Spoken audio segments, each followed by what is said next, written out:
Alright, so I want to take the opportunity to go through the Farce Awakens scene by scene and explain what I was thinking while I was watching the movie and how confusing this film is.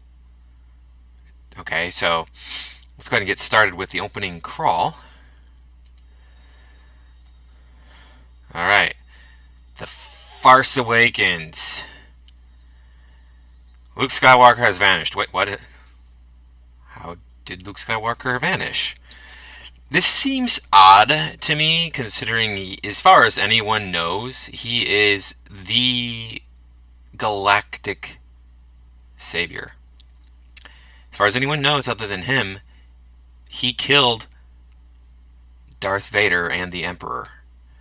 Now, Luke, I am sure, is honorable enough that he would say, hey, I didn't actually kill those two, they ended up killing each other. Not everyone is going to believe that, and he was, of course, involved in that situation, so they're still going to give him at least partial credit for it. He is a leader of the rebellion and the final Jedi in charge of rebuilding the Jedi Order, which was destroyed now, what, 50 years ago? So how easy would it be for him to vanish? It would have to be some sort of extraordinary circumstances. He would be a well-known individual, and his whereabouts would be kept track of by a lot of people. He might vanish in some sort of interstellar accident, but then there would be an investigation. What happened? Where is he? Why is he not here? Why did he not show up on time, etc.? Could he be kidnapped? I doubt it. How? How would he be kidnapped? He is a Jedi. He is amazing. He is a freaking Jedi. He's the only Jedi, as far as we know. When we saw episode 6, Luke was the only person who could use the Force in the entire galaxy. So even large numbers of people should not be coming after him. I mean, super large, yes, an army should come after him, but the Empire no longer has an army to stand against Luke. Ruler of not necessarily the top ruler, but one of the leaders of the New Republic. The only Jedi left in the entire galaxy as far as we know. Just poof, disappears. How did that happen? If he did it himself, why would he do that? It makes no sense that he would do that. He was the galaxy's last hope. Everybody would love him. Everybody would think that he was the greatest thing ever. He wouldn't just disappear. Continuing on. In his absence, the sinister First Order has risen. Okay. The ashes of the Empire. Well, how is it that he's keeping the First Order from rising? What is it about him that keeps this First Order from rising? Some sort of, what I assume is some sort of guerrilla warfare, some sort of terrorist organization. Or maybe some sort of Sith organization. Alright, let's keep going.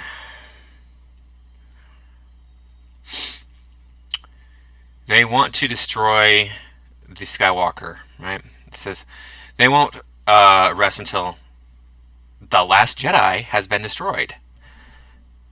So it even says right here that Luke is the last Jedi. Luke is the only Jedi left in the entire galaxy. Alright. How is it that he vanished? It makes sense that they would want to make a movie about Luke vanishing. If he's the last Jedi, he's one of the rulers of the New Republic. That all fits, okay. With the support of the Republic. Okay, so play as a general. Alright then, I guess she could be. She leads a brave resistance. We have a Republic. Why do we need who are they resisting? Okay.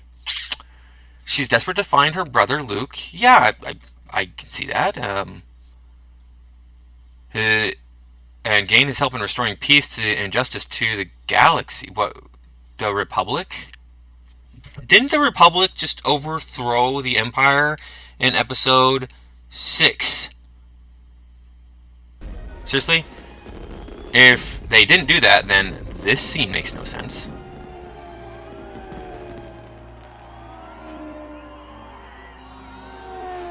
We see the galaxy rejoicing.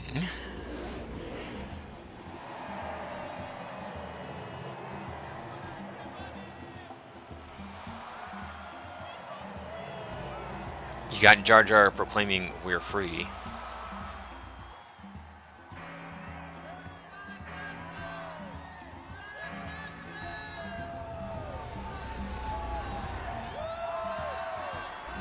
So we do see the galaxy rejoicing. We see all these planets that we've already visited. Everybody is throwing a party because the Galactic Empire has been overthrown. And then we're back to Endor. Yeah. So either in the end of Return of the Jedi, the Empire is defeated, or they have been dealt such a powerful blow that they will soon be defeated. That they have no chance of continuing as a galactic force. So why does Leia need to have a resistance? And why does she need to restore peace and justice to the galaxy? Justice should already be there. We have the Republic. Alright, let's go on.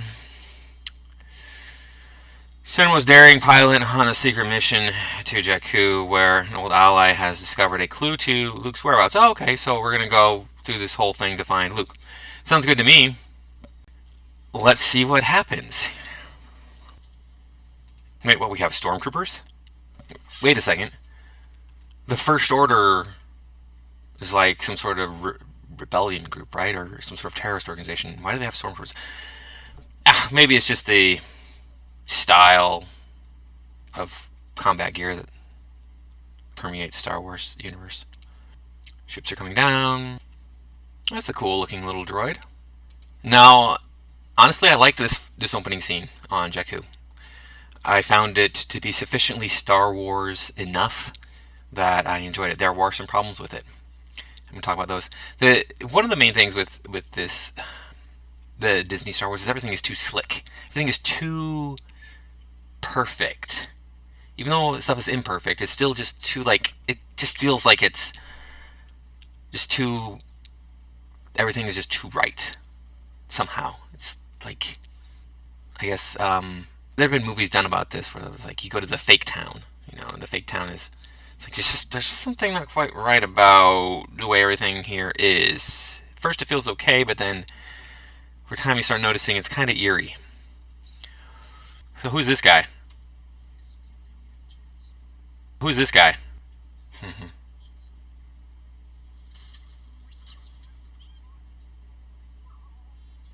Wait, what? Humans don't speak droid.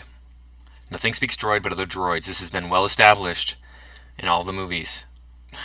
Okay, whatever. Maybe it was just some signal that he recognized.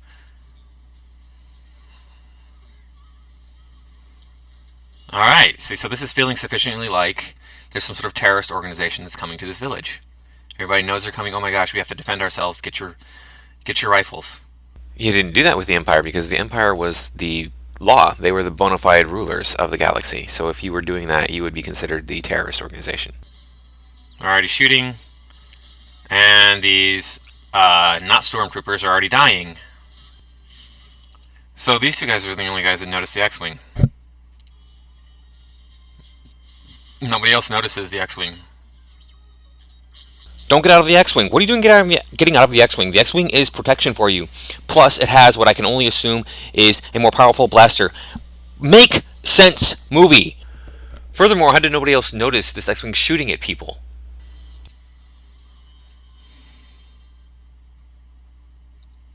What? How is it safer with him? How is it safer with BB-8 than it is with this guy who can shoot guns and fly ships? How? How is that possible? How is it safer with the droid? Go with the droid. Why wouldn't you go with the droid? You're in charge. You're a bad soldier. You were in charge of getting those plans to General Leia. So, why would you leave them in a droid? Something with limited capacities, much more limited than humans, anyway. It makes absolutely no sense. This droid doesn't have arms. This droid doesn't have any weapons.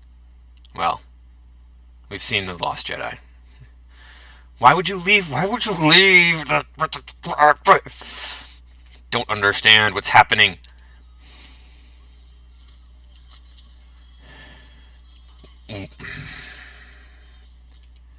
Why are you shooting at these people? Leave. They have, 100 of them. If they find you, they're going to kill you. I know you want to be a good hero, but you can't possibly win with a single rifle against an army.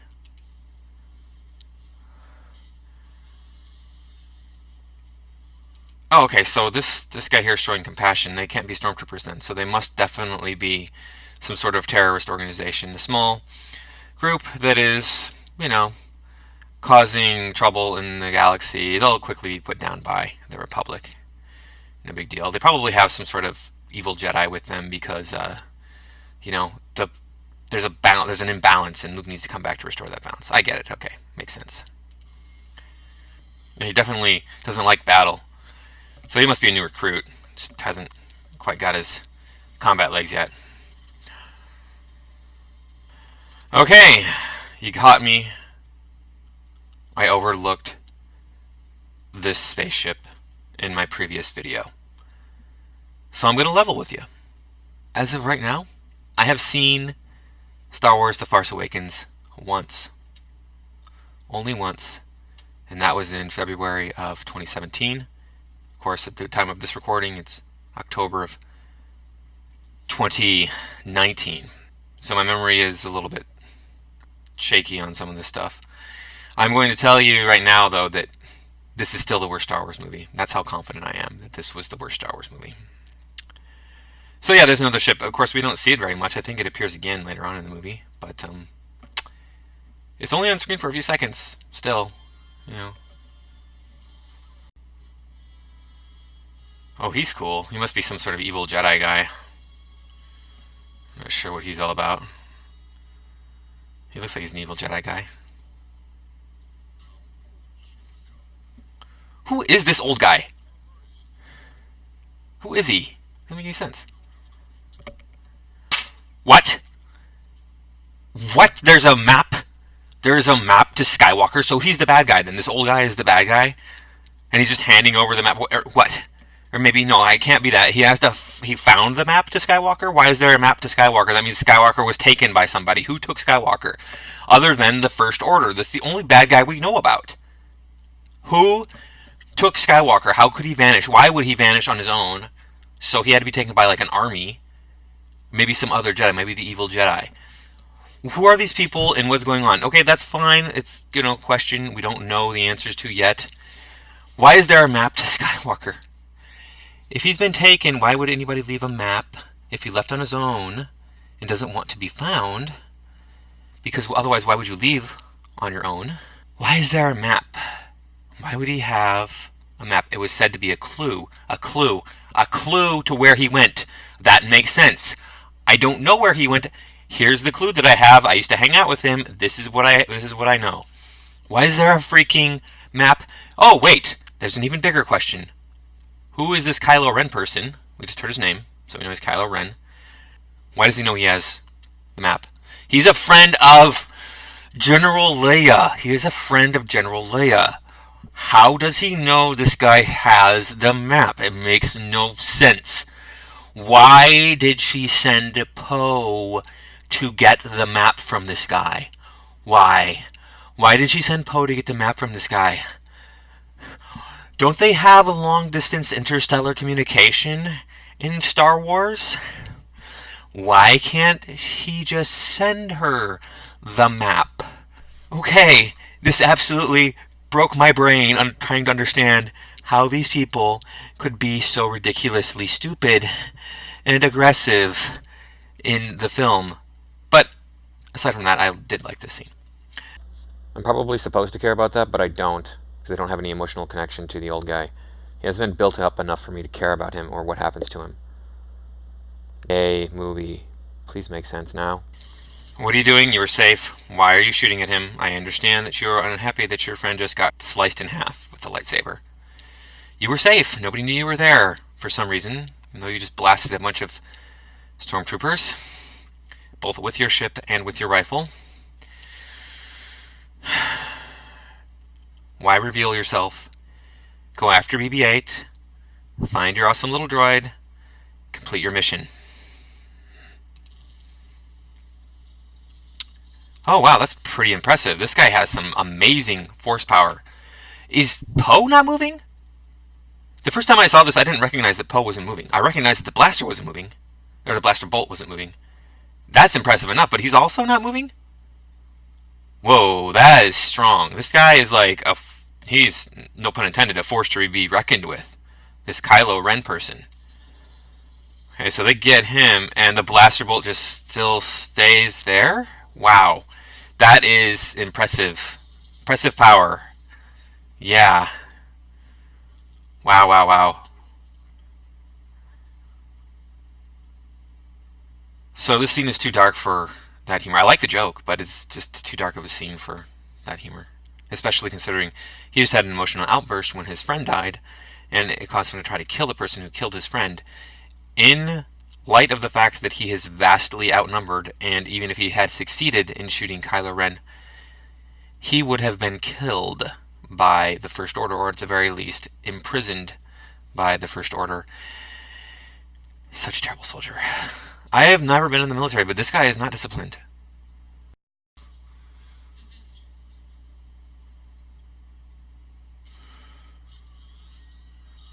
Okay, that's really dark for Star Wars. Whoa, that is dark. Now we've seen, or we know, that there's a lot of people who have died in Star Wars films. A lot. But we've never really been shown an execution like this. This is beyond what Star Wars is supposed to be. Takes me out of the film. This is not a Star Wars film. Suddenly this is something different.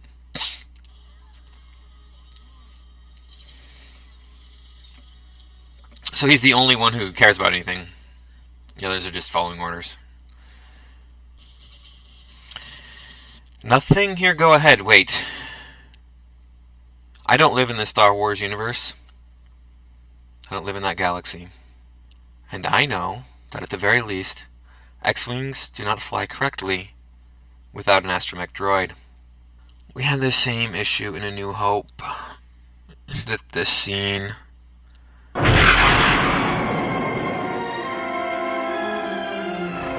There goes another one. Hold your fire. There's no life forms. They must have short-circuited. What is there, a ration on blaster bolts? Just shoot the dang escape pod. And these guys here, just go find his astromech droid. He probably put it on the friggin' droid. Alright. Stop it there.